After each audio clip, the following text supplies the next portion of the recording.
What a life, eh, freak?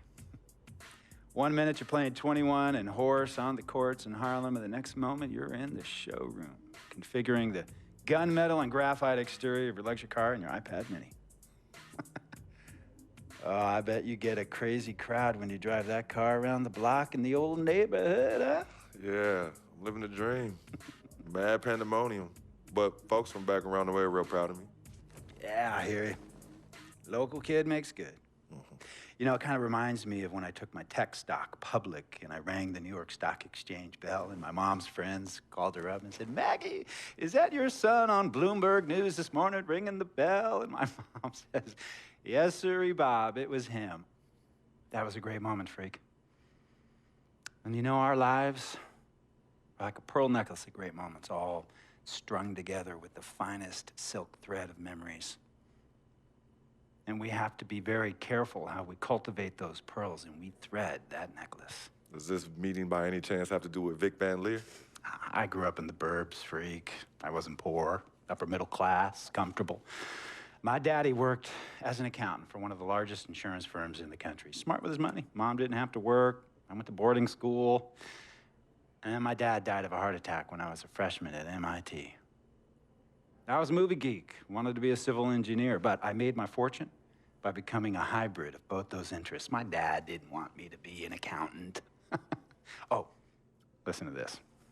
My best friend was a guy named Isidore. Yeah, we called him Izzy. He was one of the smartest human beings I have ever met in my life. I mean, Izzy was taking second-year college calculus courses as a high school sophomore, right? Straight-A student, full ride to MIT. Izzy had the world at his fingertips. But he was always looking for trouble, and trouble found him. He ran with the wrong crowd. And when we got to MIT, he got this great job working for a financial consulting firm in Boston. But every weekend, he would fly to Vegas.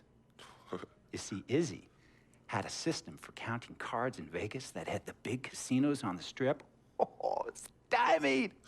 He would come back to MIT with suitcases filled with $200,000 in cold cash. What? Yeah. So your man Izzy was getting hit off like that? Like a fat rat in a cheddar cheese factory, freak. Okay, so what happened to this dude Izzy? Because he's dope. No, not dope. Dead. After he'd been missing for 3 weeks, the Nevada State Police never found hide nor hair of Isidore.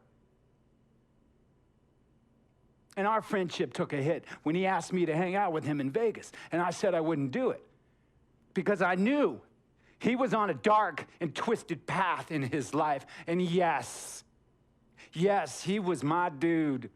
But no way was I gonna throw my life away trying to show my loyalty to a guy who really and truly didn't understand what loyalty was all about. So this meeting is about Vic. Correctamente. Okay, well, sir, Vic isn't Izzy. And why's that, freak? Well, for one thing, you and your dead friend Izzy didn't grow up poor. Me and Vic grew up in a neighborhood where we had to look over our shoulder every 2 seconds to make sure nobody was going to walk up on us and rob us. True. Izzy and I did not grow up in the hood. But we, like you, thankfully grew up in a 2-parent household. But even that wasn't enough for Izzy. He wasn't satisfied. He was always looking for a 5-alarm fire when he already had the warmth and comfort of a loving family. This is not about class warfare, freak. This is about the consequences of making bad choices and risking it all when you feel like you have nothing to lose. Vic is like a brother to me, sir. But you shouldn't be Brother Vic's keeper, freak.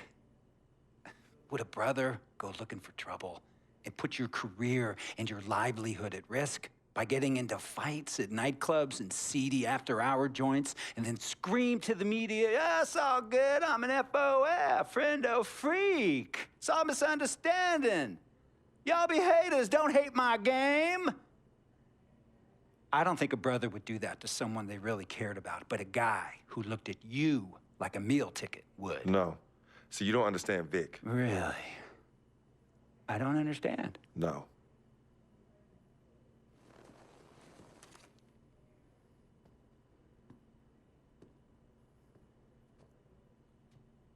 Look, man, it was a misunderstanding with the guy in the next VIP booth.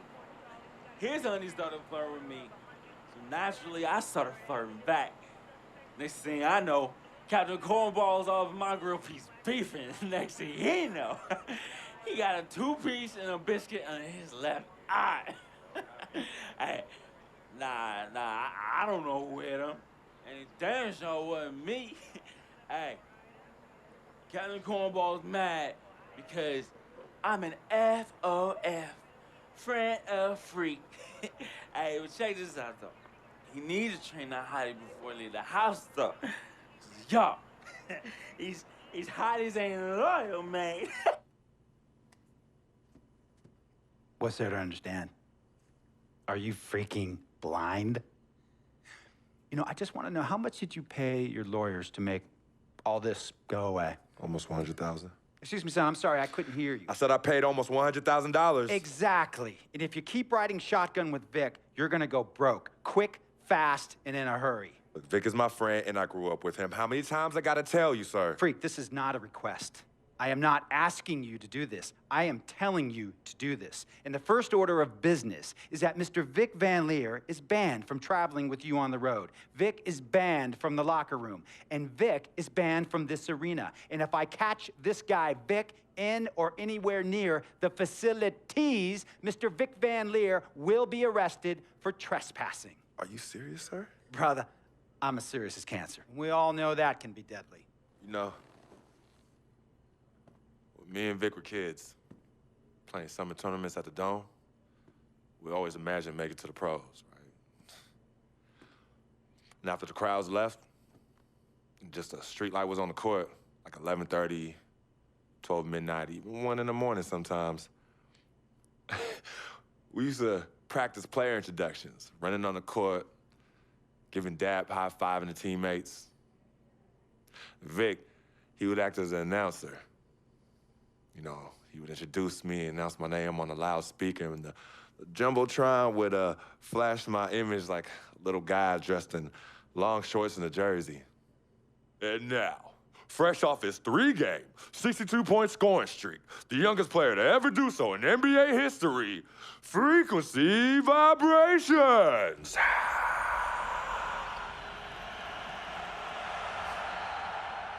So me and Vic would sit in those empty bleachers at the Dome and dream like nobody's business.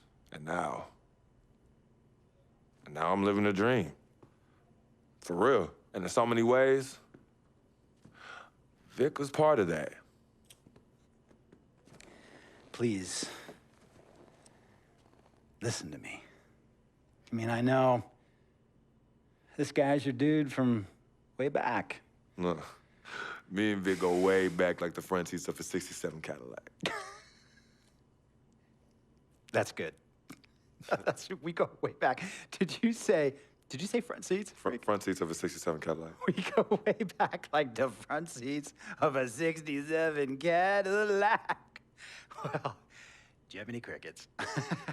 I'm gonna be the hit once again at Herbie Allen's Sun Valley Shindig because my fellow billionaires love it when I walk and talk that talk. So that almost sounds... No, let me tell you exactly what it sounds like. I respect, admire, and most importantly, love you as a human being and a role model. But I pay you a lot. And I mean, I pay you a lot of money to play for my team. And I am in this game to win it. And you can't win it with an albatross around your neck like Vic. So Vic is done. History. And here's some more lingo that I picked up from a former megastar who used to play for me several seasons ago. Thought I would never release him until I did. And now he's the 6th man on a struggling team in Venice. And yeah, I'm talking Venice with the canals and the gondolas and Harry's Bar, not the street ballers next to the fortune tellers on the beach in Cali. This guy used to tell me when he thought there was a player destroying our team, don't be a hero, cut that zero. And that is what I am telling you about Vic, freak. Don't be a hero, cut that zero. The only thing Vic brings into your life is headache and unwanted and unnecessary negative attention, and it will begin to affect your mindset. And when it affects your mindset, it's gonna affect your play. And when it affects your play, it's gonna affect my team. And when it affects my team, it's gonna affect my money. And if it affects my money, Google Translate will become your new freaking friend. I want a championship ring, freak, and I want you to help me get that ring. And banners after banners hanging from the rafters in this arena. So, freak, hear me clearly and hear me good. V, G, Vic, gotta go!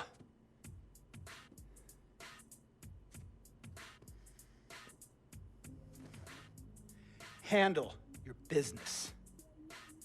And remember, that contract you signed contains a morality clause, a very important clause that revolves around your conduct on and off the court, and how it can negatively impact my team. Now, I don't want you to have to learn Italian or Croatian as a second language. And hey, playing pro ball overseas, there's nothing wrong with that. But the arenas are nothing like this, nor will the money be the same. And on top of all of that, this is the US of A, the greatest freaking country in the world. Ask yourself, is Vic worth all that? Think about it. Think long, think wrong.